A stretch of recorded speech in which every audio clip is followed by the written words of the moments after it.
আসসালামু আলাইকুম, কেমন আছেন সবাই? যে যেখান থেকে আমার এই ভিডিওটি দেখছেন সবাইকে জানাই আমার আন্তরিক অভিনন্দন ও শুভেচ্ছা। যুক্তরাষ্ট্রের নাগরিকত্ব লাভে আগ্রহী ধনী ব্যক্তিদের জন্য যুক্তরাষ্ট্রের ডোনাল্ড ট্রাম্প প্রশাসন একটি বিশেষ ভিসা কর্মসূচি চালু করেছে, যার নাম হচ্ছে ট্রাম্প গোল্ড ভিসা কর্মসূচি।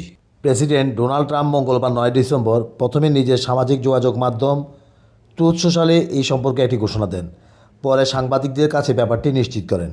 যোগ্য এবং যাচাইকৃত আগ্রহী ব্যক্তিদের জন্য দারুণ খবর এটি। মার্কিন নাগরিকত্ব লাভের জন্য সরাসরি পথ হিসেবে কাজ করবে এই ভিসা। এই বিশেষ ভিসাটি পেতে প্রথমে আবেদনকারীদের বা আগ্রহীদেরকে trumpcard.gov নামে একটি ওয়েবসাইটে আবেদন করতে হবে।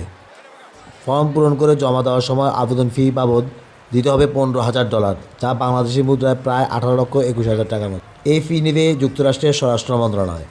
আবেদনপত্র যাচাইয়ের পর ভিসার জন্য চাঁদা হিসেবে আবেদনকারীকে দিতে হবে আরও $10,00,000, বাংলাদেশি মুদ্রায় প্রায় 12,14,00,000 টাকার মতো। ওয়েবসাইটে এই অর্থকে উপহার হিসেবে উল্লেখ করা হয়েছে।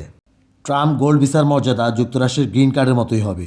গ্রিন কার্ডধারী ব্যক্তিরা যেমন স্থায়ীভাবে বসবাস ও কাজের অনুমোদন পান, এই ভিসাধারীরাও তেমন সুবিধা পাবেন।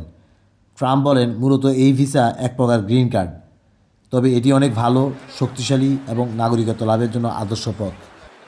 হিসাব করলে দেখা যায় পুরো ভিসার প্রক্রিয়াটির জন্য আপনাকে পে করতে হবে প্রায় 13 কোটি টাকার মতো। এখন আপনি নিজেই চিন্তা করে দেখেন, এই 13 কোটি টাকা দিয়ে কি আপনি আমেরিকার ট্রাম্প গোল্ড ভিসার আবেদন করবেন, নাকি দেশে বসে কোনো ব্যবসা করবেন? সিদ্ধান্ত আপনার। আমি শুধুমাত্র এই ভিডিওর মাধ্যমে আপনাদেরকে একটা ইনফরমেশন দেওয়ার চেষ্টা করলাম। এখন আপনারা কী ডিসিশন নেবেন সেটা আপনারাই ভালো জানেন।